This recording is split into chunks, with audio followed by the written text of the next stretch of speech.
Welcome, ladies and gentlemen. This is Crisis 169 coming to you live with another video. I'm coming to you brought to you by my room. I have no sponsor, I have a job sponsor. Yes, the TV behind me is a lot smaller. This morning or this afternoon at 3 o'clock, I woke up, I bumped into it, and it fell over. It lammed down the curtain on the corner of the Xbox, and of course, I had to crack the screen. I love that TV because it was a TV I got for Christmas not even 5 months ago. So I bought a new one, Fire TV. Have Fubo. It okay. It didn't look the same. I have to get used to it. But yeah, it's 43 inch. That 50 inch is way too big, and I'm more mad that my family bought me a TV that's now in a dumpster, being been crushed. Of course, property, exposed of. So I'm kind of bummed about that one, but it is what it is. It bothers me. So if I don't feel like I'm with it, that's because of the reason. I'm constantly reminded by it for the last 3 or 4 hours that because it plopped over and it hit the corner and cracked right into it. It couldn't just plop and lay and just okay, fine, it's done. It had to crack and break, and it couldn't just not do. But if I wasn't walking around a small ass room, if I would have happened too. So my fault too as well, right? So moving on. Healthy, God's great, everything's good. My game PC is good. We're all great. Now, I'm going to talk to you guys about the video game crash of 1983 and why and how that's actually important. We ain't sponsored by Monster, by the way. I'm not sponsored. How and why it's important. For young kids out there, for youngsters out there, don't know, video games did exist back then. Maybe not in the way they think they do, but they do.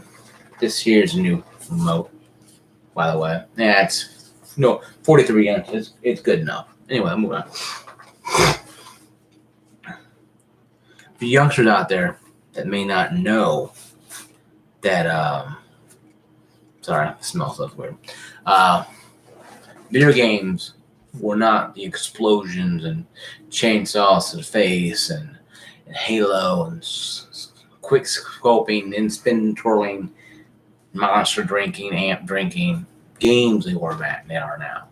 Back then, you had games that were called bits, and they called it Bit War. Most games, Atari, are more like 1 or 2 bits. They're mostly small triangles, firing small little blocks that deformed asteroids, and we all thought that was the greatest thing since sliced bread. But that being said, though, so what did cause a crash in 83, and how can or if the industry cannot cause it again? The first off is, why I think it happened again? No, not in the way it happened in North America. See, it happened in North America only. It didn't affect Europe or Japan as much as did us, because most of the companies were mostly American based. Mattel, Activision was born from Atari. So your Call of Duty, scoping, drinking, and people out there who are living on Call of Duty on Xbox or Steam can thank 4 developers or programmers from Atari who left, because Bushnell pretty much told them. I think it's Bushnell. He was one of the leaders of brain fart, guys. So my brain's just trying to, but it was Chandler Bushnell. One of the two. No, it wasn't Bushnell, but it was the CEO of Time Warner, of the video division, TV division that owned Atari. Atari sold its soul. Bushnell sold Atari to Time Warner for $25 to $50 million at that time.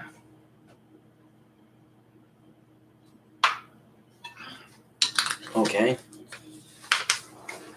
So now the era of Aquarius has ended.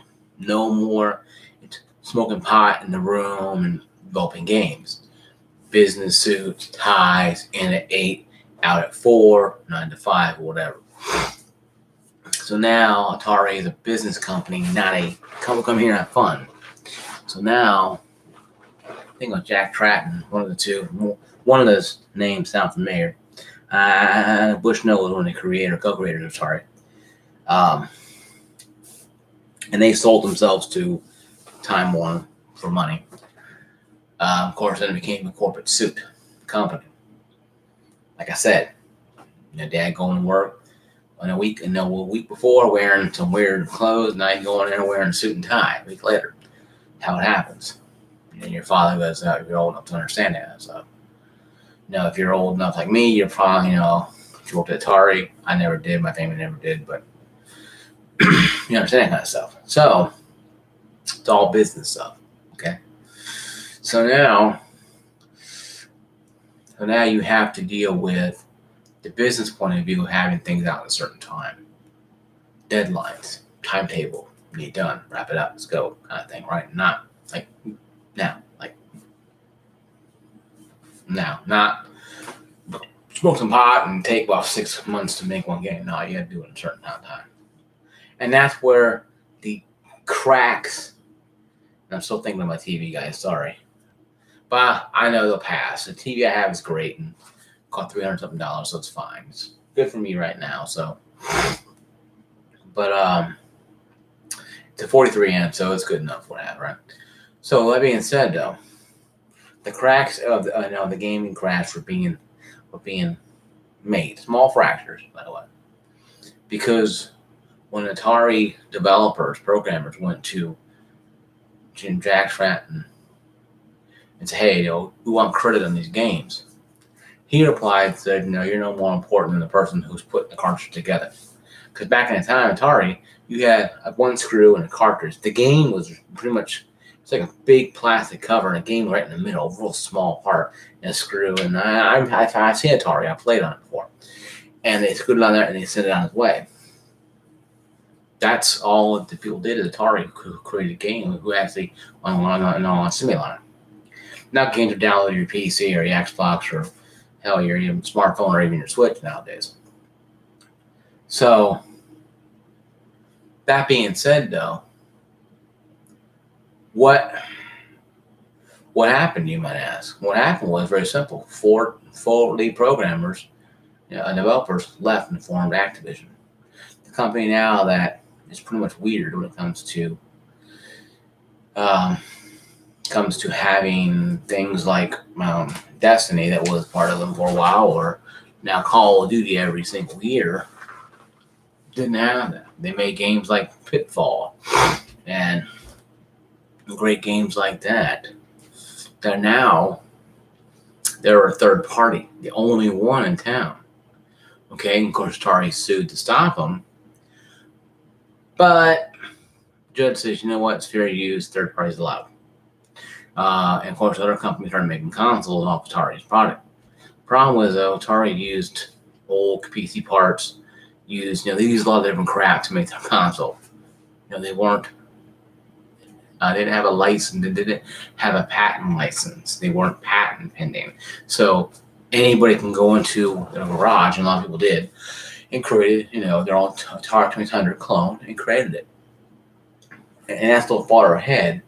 But I'm skipping through all the boring stuff to get the meat and potatoes of the whole situation. And what happened was, with the situation at hand, Atari got into it. Then you had games from Mattel that made Barbie that created game divisions. Video game console divisions that made consoles or games. It could be one of the two or be both. That is what's very scary about the situation. Now you have companies who have no idea what they're doing, creating games and consoles to sell to you and I, the John and Mr. and Mrs. John Q example, customer out there. On top of that, You had to deal with the fact that you had companies trying to figure out who spent Parker Brothers will spend $25 to $30 million to get licensed for Empire Strikes Back. Great movie, terrible game. They are James Bond. They will spend millions of dollars to get the best titles, but create the worst games because the programmers didn't know how to program it properly. When you have a Prina Dog Chow, if you send them 2 proofs of purchase, they will send you the Chuck Walken game. It's a game pack, a game cartridge of a real game, Atari game. This is why the cracks were happening. Now, the microfacturers were on cracks and it's all over the place. The foundation of the gaming industry in 83 and 82, well, especially mid 82, was being felt. And Bushnell told people at Atari, you have to start creating a newer console. You don't understand it's not going to last. They're like, well, what do you mean? It's going to last forever? Because in that mindset in the early 80s, even all through the 80s, buying a new PC, upgrading PC every 5 years, 10 years was considered, like showing a lighted candle to a caveman. They couldn't comprehend how that fire and that thing that looks long, a little stick thing that's kind of weird and waxy, of course, wax has light. They don't comprehend that. Same with my parents and maybe even your parents, older, trying to comprehend the vastness of having to go out there and buy a new game console when you have one sitting in your room you haven't touched in 4 or 5 weeks or months. They're like, whoa, wait a second. I had the same record player 25 years, same TV 10, 15 years. They telling me I gotta get a new game system for Johnny to play a game while playing the old stuff. They don't understand it. They don't understand that technology is moving this way. It's moving this way. Not this way, not that way. It's moving this way. It's going one continuous motion. If you're a day late and dollar short, you're always going to be missing the trends and be falling behind. And that's where the game industry was at that time. They didn't understand to keep, the wave came and gone, and they missed it. Some people, like ColecoVision, and television, were more powerful than 2600. So they had a little more wave, but they weren't anything different. They were the same thing. Nobody tried to be revolutionary. They all copied and pasted what they wanted from each other. And granted, too many consoles out there means too many choices. You don't want the consumer scratching their head at the register wondering if you should buy this. I've been in retail a long time, folks. You want the customers in, customers out. Take the cash, take the cash from them, register, foot to butt. Kick them out the door. Because if they think long enough, they will cancel the order. They will do about face and buy something cheaper, or don't buy it at all, or buy it somewhere else. And that's what happened with the Gaming Crash 83 in my mind. I was only 2 years old when it happened too. So I didn't know anything about this. I was a baby. But I got older, I realized, you know what? Choices. Like I talked about last night or this morning about the cable industry. People get too many choices out there. But if you don't give people choices and you stagnate the area, it does the exact same thing. You see why you see Fubo TV taking off? Why I think Sling TV taking off? Roku TV. These companies are taking off because there's not many choices anymore. But in the cable industry, it's a big difference in the gaming industry. But they both share the same thing. We're seeing a cable TV crash forming right now. It's been forming for some time. But the video game crash was something that was Seeing the iceberg. Bushnell saw this. Told people at Atari, he told them to hit the bricks or go back to work. And eventually he hit the bricks because, he left. He was fired or quit, whatever it was. That being said, folks, guys, that is what really took the gaming craze. It wasn't just E.T. and Hellfire and Brimstone. No. It was the fact that you had many companies out there making games that couldn't make them in consoles that people didn't need. If you had Atari, ColecoVision, and some television, that would have been great. And tons of games on those things, yeah, you would have known the amateurs from the professionals real quick. But when you're having games flood markets and bargain bins and $40 games from Activision being pushed aside for Chuck the Dog Wagon, Prima Dog Chow, and it's $2, and you're a 35 or 40-year-old father, and your son wants his son has a new Atari or whatever he has for birthday. Now you're gonna go Christmas time and buy some games. I can buy him one game 40, or I can buy him 20 or 30 of these $2 games. I'm gonna buy 20 and have more for open Christmas gifts. Not knowing they're good or bad or not, just doing the right thing. Hey, I don't know much about games. You know what though? My son wants new games. He can't say what he wanted.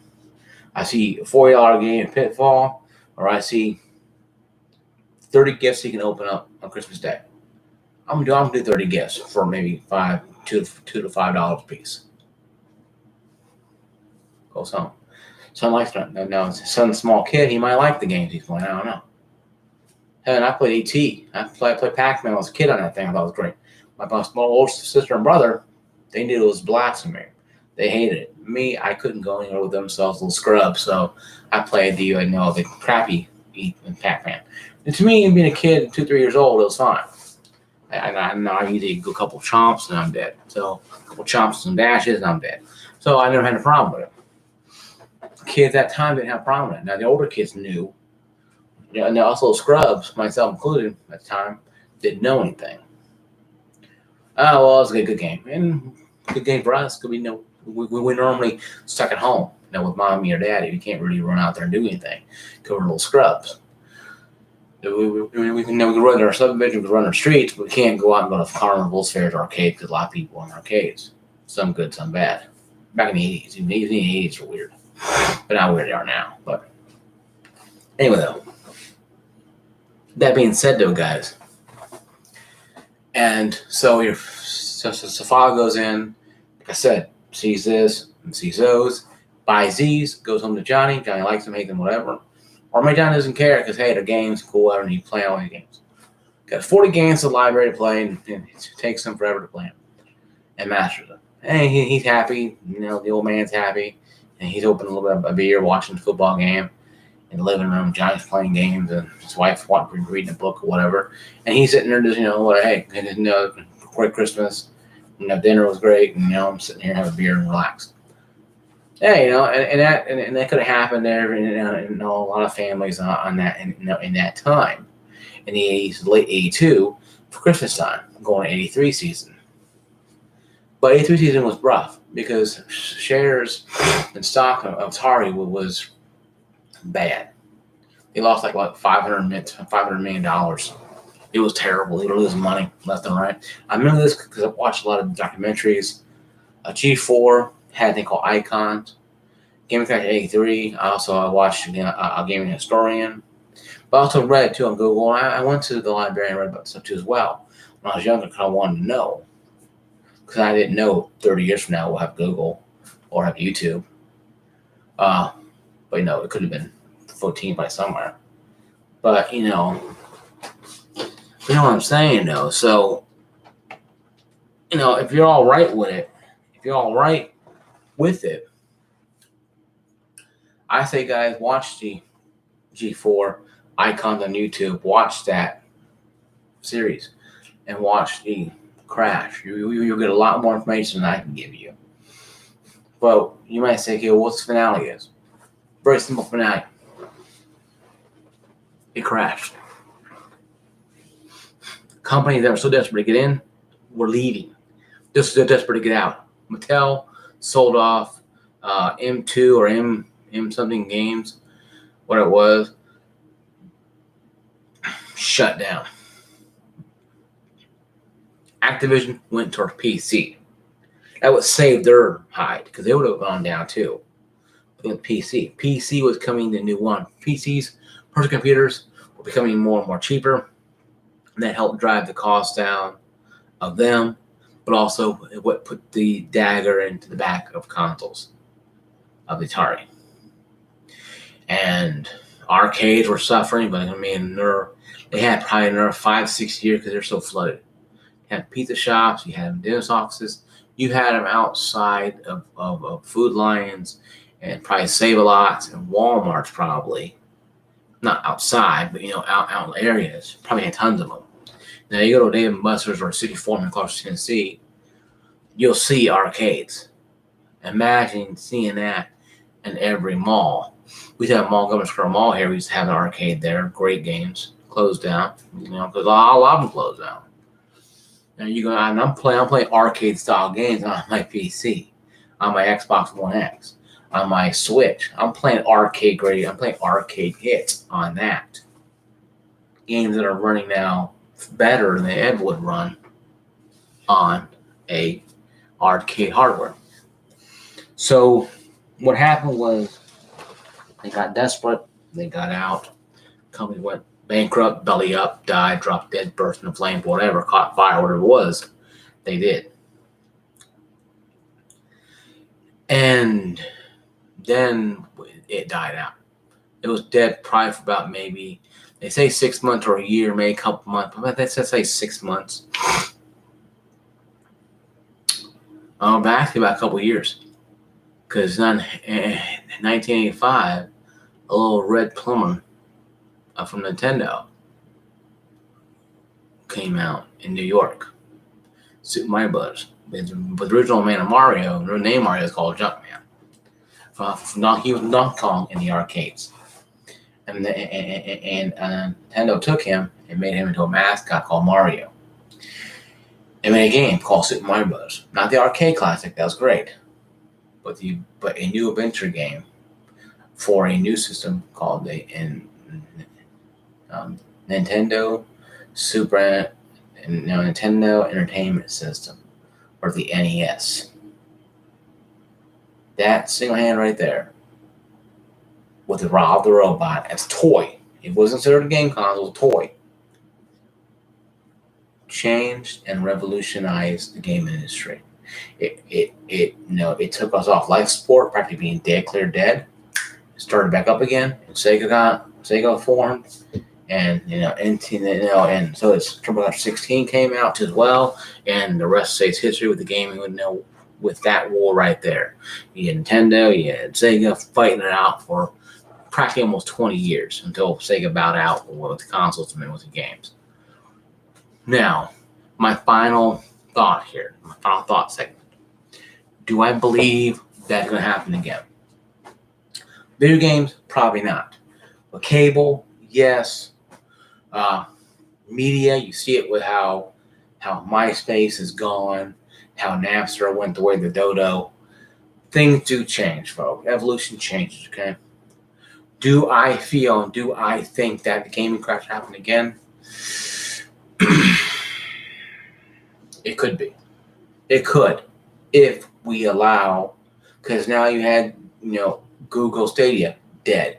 You had this new Amazon Zoom thing coming out that I talked about that's on this thing that I can literally click on and it'll bring it up, even though I don't own a controller for it. But a whole different world. That's just streaming service. I'm telling you right now, Amazon could become the first game streaming like Netflix outside of a Game Pass, and they could rival Game Pass or even purchase Microsoft and make them even better because Amazon has a lot of money behind them and they have a lot of will.